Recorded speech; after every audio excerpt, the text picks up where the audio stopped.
We are live. Okay, so let's see here while we're getting everyone on. Hello, hello. My name is Niki Lopez with Niki Fit or What's Your Elephant, and we have Shanna Lord of Let Us Swim. And we're going to be talking about water, laps in the water. Hello, hello. Let me get her online. Let's see here.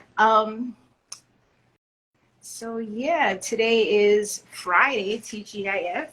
Yeah, thankfully, right? Yes, yes.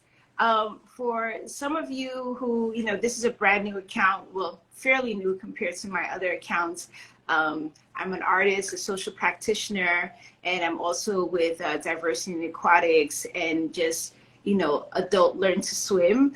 And I sometimes talk often about me having anxieties in and out the water. I've had some water traumas when I was younger. And so it was really challenging. Someone introduced me to, someone who said, hey, we could teach you how to swim. Even though I love the water, I never thought it was possible. So for me, a few years back, I started swimming with DIA Swim Club. Then the pandemic happened.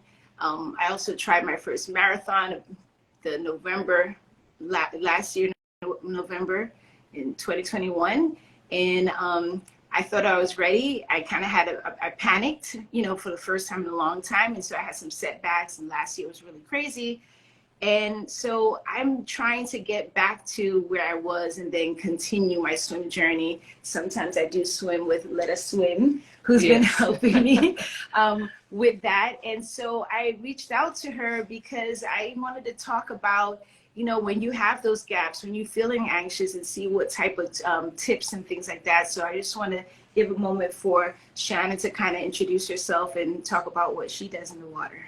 So first, thank you for having me. I appreciate it. Tips and tricks when you've been out of the pool for a long time. I find that because you know what, it happens to everyone. No matter what level of swimmer you are, it happens to everyone. In fact, I was expressing to her not that long ago, it's been a minute, and I had to figure out a schedule, a time, like what works best for me. Mm-hmm. So for myself, I am always up early in the morning. So I had to make it where I created a time, put it in my schedule, and that's my time. Mm-hmm.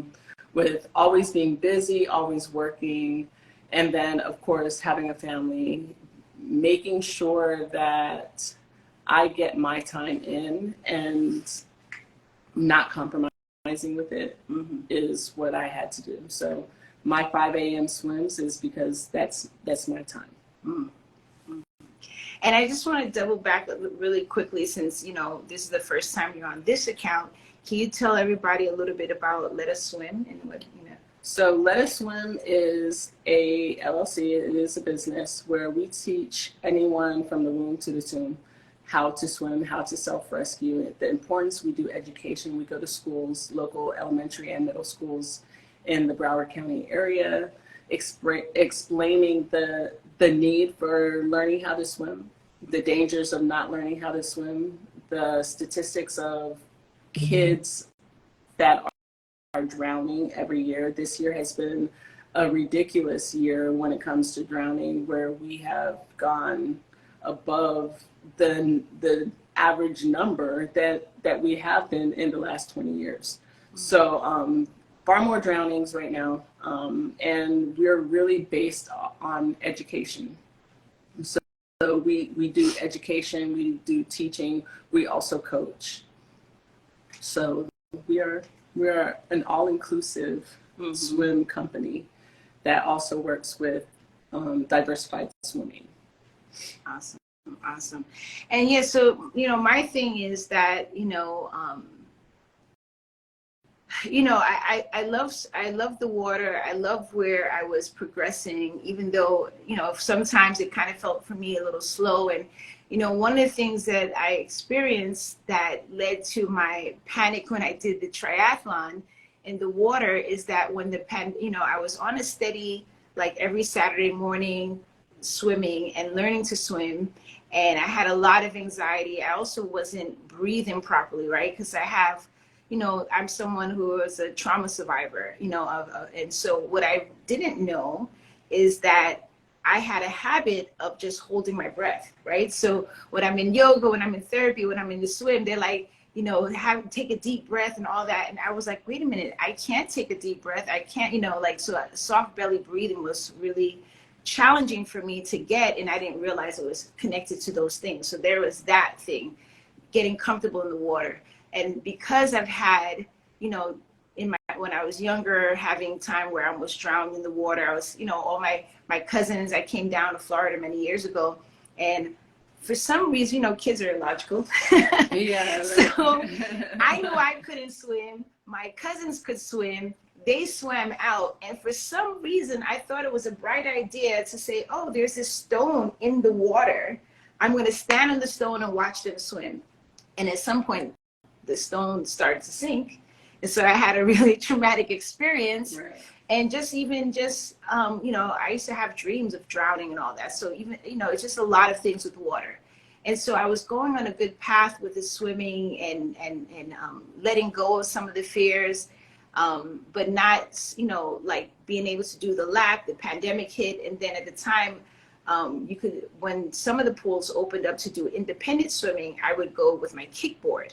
So I was doing kickboard swimming for an hour. So by the time our swim club got back into the water, I was more advanced, but there was parts that was missing in terms of, like, you know, I was swimming for 2 years, but still couldn't swim on my back. I still can't swim on my back that much. She can.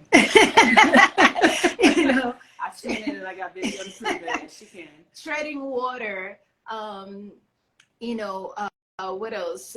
So some of the things, and so when it comes down to, like, the Mighty Mujer is a triathlon specifically for women, and most importantly, women who's never done a triathlon. So you have different levels, but they really want to encourage. So I was like, okay, you know what? I've been swimming for a little while. Maybe I'll try it. But the challenge is some of the things that they said to do when you're in the water and uncomfortable, you know, like you might need, if you take over, they said, oh, if you get tired, just go on your back. I'm like, I can't go on my back. Right. But I got to that water in a lake where normally I swim in a pool. So not having some of those experiences prior to, like, I panicked, and I didn't panic for a long time in the water. So that was a real setback for me. And then the year after, just, you know, life traumas and, you know, life challenges happen. It was a really challenging year for me for about 1.5 years.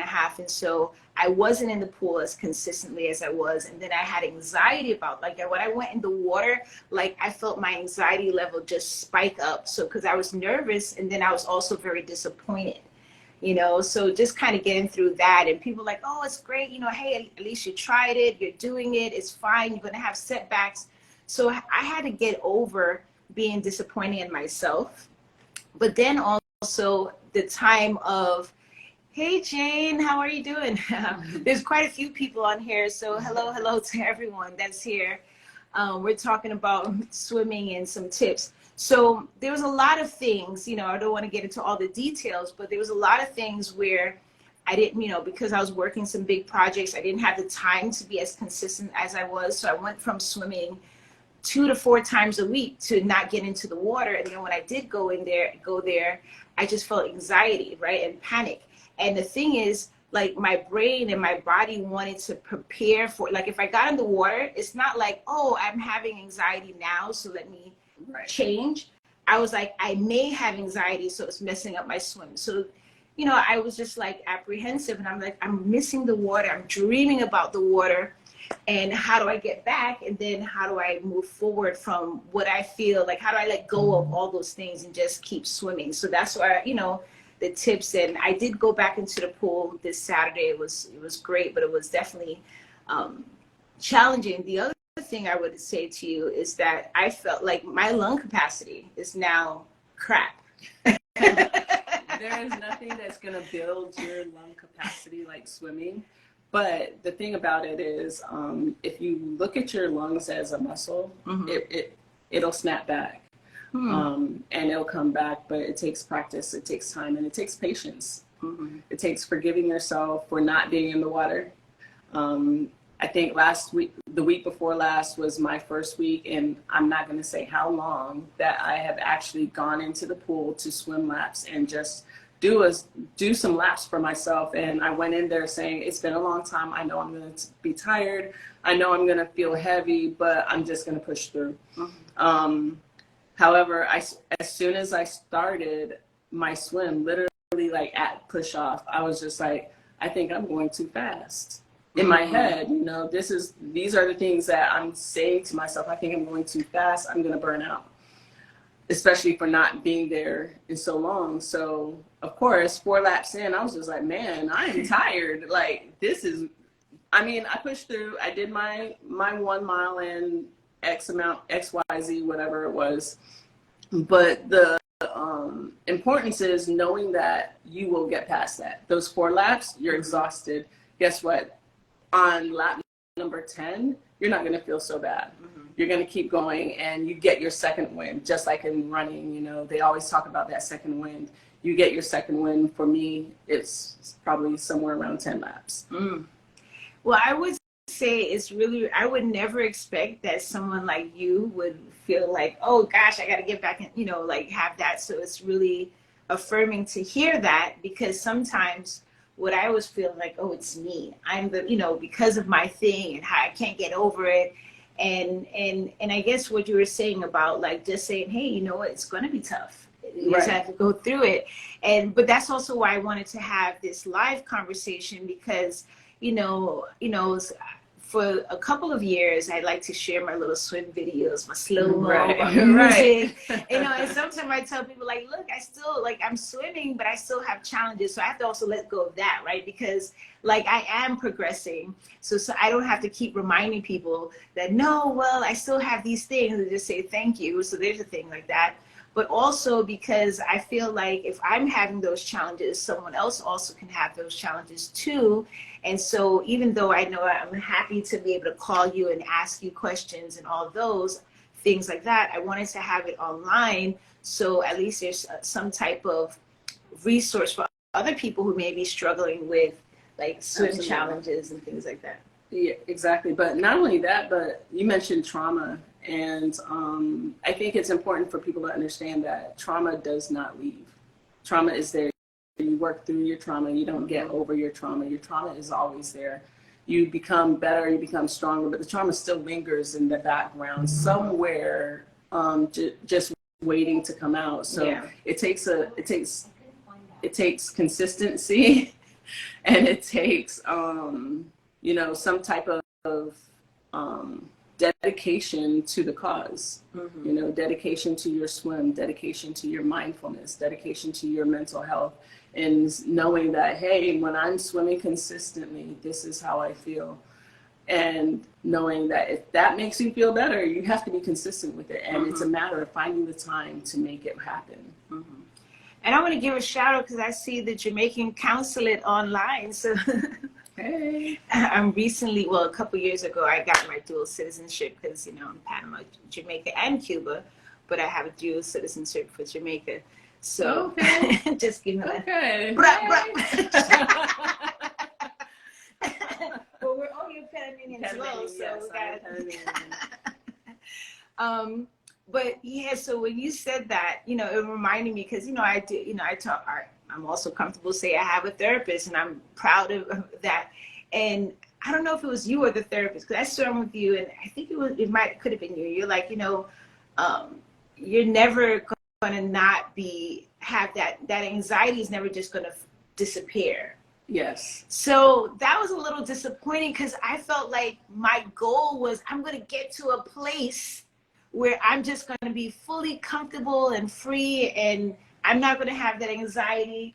But so having anxiety, I think it's important to define what is anxiety, right? Because a lot of times we might get the what do you call it, like butterflies in your stomach. Is that anxiety, or is that anticipation, or is it excitement? They all thread a very fine line of having similar things. You know, they're very similar in its execution and how it presents itself.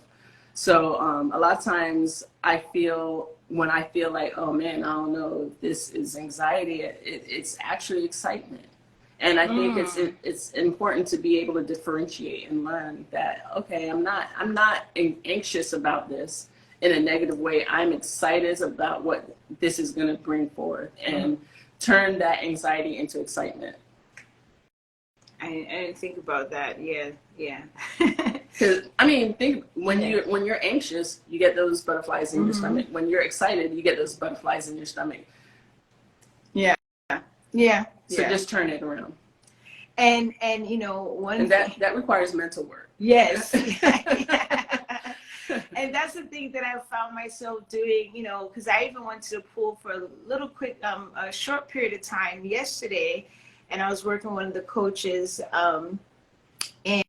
and with DIA Swim Club, and you know, he was like, oh yeah, you know, do the backstroke, and I said, well, I can't really do the backstroke. I did it some months ago because Shanna was like, I don't know, you just don't be taking, I'm trying to like say some things so you can take it a little easy. Like when I started swimming with Shanna, and I was just like, okay, just let me, I have anxiety and trauma in and out the water.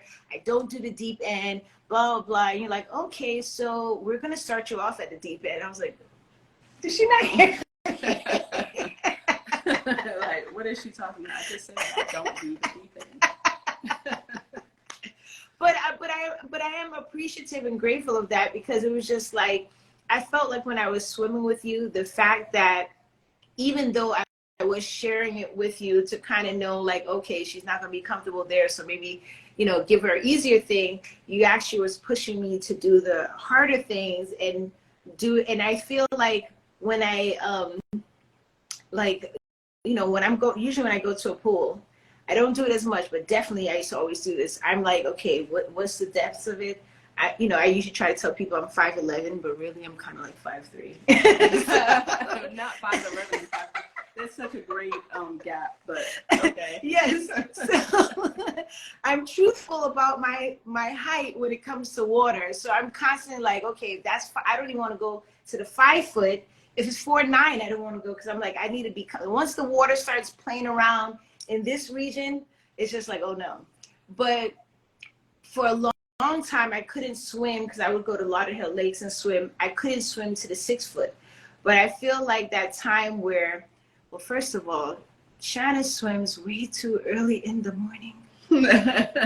She was like, oh, you can come out and swim with me. And I'm like, yo, great, what time? 5:30. To be somewhere at 5:30. Hey, Nikki. It's actually to be in the pool at that time. So when I go and I say my 5 a.m. swims, I'm already in the water at 5 a.m. Maybe a few minutes earlier, but yeah, so for a period of time, I was swimming with Shanna a while back, and I feel the fact that you kept saying we're starting at, like, you didn't even allow me to start at the shallow and swim to the deep part. You're like, we're starting at the deep part, which I was a little frustrated, but I feel that was an integral part of me kind of getting to the point where I was able to go to the 6 foot part and back. Now, sometimes I still, like, because, you know, and I guess maybe you could speak to this too, right? So when I swim at one pool, the lanes go deeper, but it's deeper at the lane. It's not going from shallow to deep, right? It's consistent. But if I go to the other pool, it goes from shallow to deep. So most of the time, if I'm at Strandham, it's consistent, and and I'm just doing my laps. But if I ever have to go back to Lauderdale Lakes, then I'm like, oh gosh, I don't know where I'm going to be, because sometimes I feel like, you know, my brain wants to prepare for me having a panic attack or anxiety or something like that. So I'm working myself up instead of trying to focus on, you know what, I could do this, because if I could swim in 5 foot water, 4'9" water, I could swim in 6 foot water. But sometimes when I go back and forth to the different pools, I feel that angst again. And I guess you're saying some of it is like, well, is it anticipation? Is it anxiety? Whatever have you. But do you have anything to say about, like, when you're going to different pools, and like if you got comfortable in one pool, but now you're not comfortable in the other pool? Like, I think it's important to travel, use different pools. I use a pool at the gym, local gym. I use the city pools. I swim in anywhere, and I think that mental work that I spoke about earlier, it takes mental work, consistent mental work, meaning you have to constantly tell yourself that, you know, I'm swimming on top of the water, not under the water. I'm not drowning, I'm swimming. And as long as you're on top of the water, that pool is only maybe 3 feet deep, maybe 2 feet deep, if you look at it that way, because you're on top. You're only as deep as your body sinks down. Yeah. We don't, well, some people swim underwater, but for the most part, when you're doing laps, you're swimming on top of the water and being confident in the skills that you have. That's where that anxiety can turn to excitement. Excited that you can, excited that you're going to do it, excited that you're able to swim on top of the water, that you can swim multiple laps and not be scared, not have any fear of anything, because you are confident in the skills that you have. And that takes constant work. When I'm working with, whether it be adults or children with trauma, those are things that I'm constantly telling them, constantly referring them to swimmers or mermaids, that they're doing a great job at swimming all of this length. And some people, they're like, oh, but they only swam like, you know, 1 foot. I was like, that's 1 foot more than they did last week. You know, like it's celebrating every small step. You know, that's part of your mental work when in dealing with trauma, is that you have to celebrate those small steps. So yeah, thank you so much.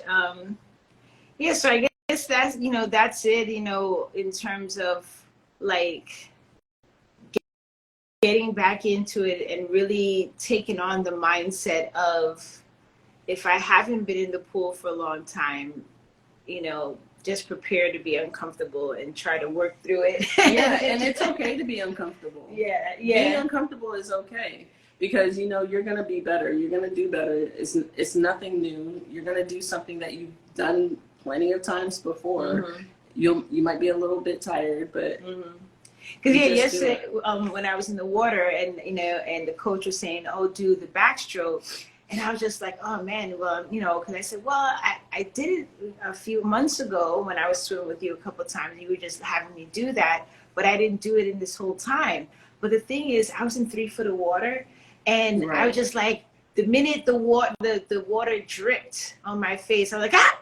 And it's like, but when I think about it, like, okay, wait a minute, I'm in 3 foot of water. I could actually stand. So I guess for me, it's just that practice of mindset of like, okay, so what, you know, what's going to happen if the water goes there, or if you swallow water, or if you miss a step or something like that. It's not the end of the world, because you know, like, it's not like I'm going to drown in 3 foot of water with a coach right there. You shouldn't, but I think it's also important for every coach, that every swim coach, to know the level of their swimmer. If you have anxieties about being on your back, let's start with the elementary backstroke. You know, there's no water coming up and splashing on your face. I explained that to a lot of parents as waterlogging.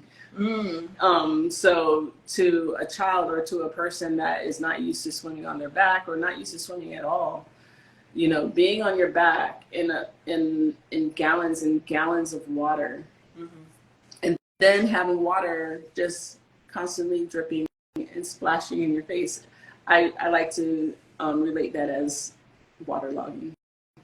You know, it's uncomfortable. Yeah.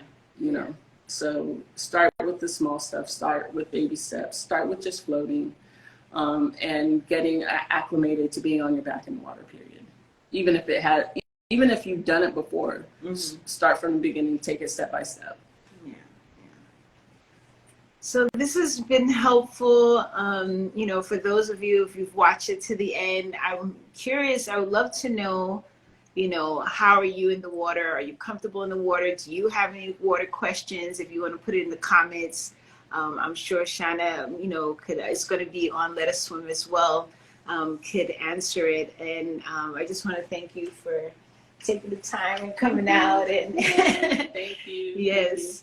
Absolutely. So if you're local in South Florida and you need a swim coach, and now you're doing group classes as well, right? I do group classes usually in our cooler months, but I do offer group classes as well. Okay.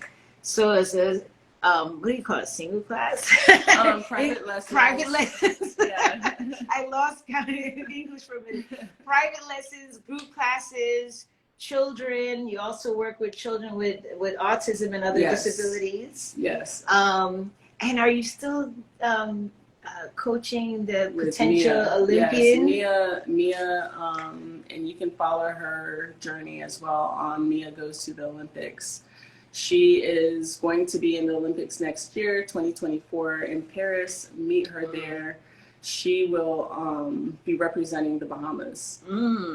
So, and she's doing amazing right now. She finished Carifta, which is, if for anyone who doesn't know, Carifta is one of the bigger games. It's very similar, kind of like the Olympics for the Caribbean. Awesome. So yeah, we're gonna wrap up today, and it is Friday. We got to get our TGIF on.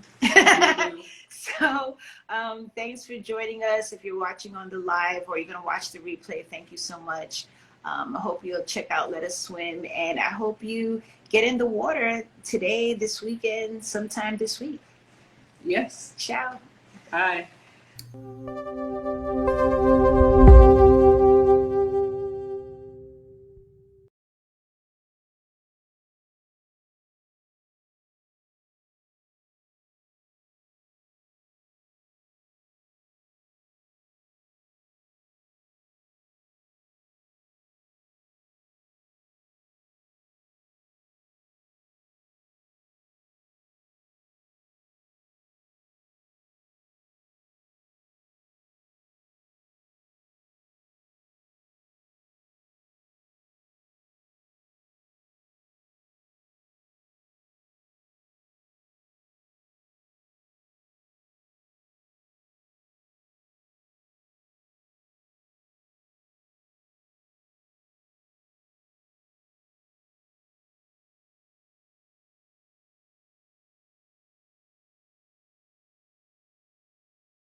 us.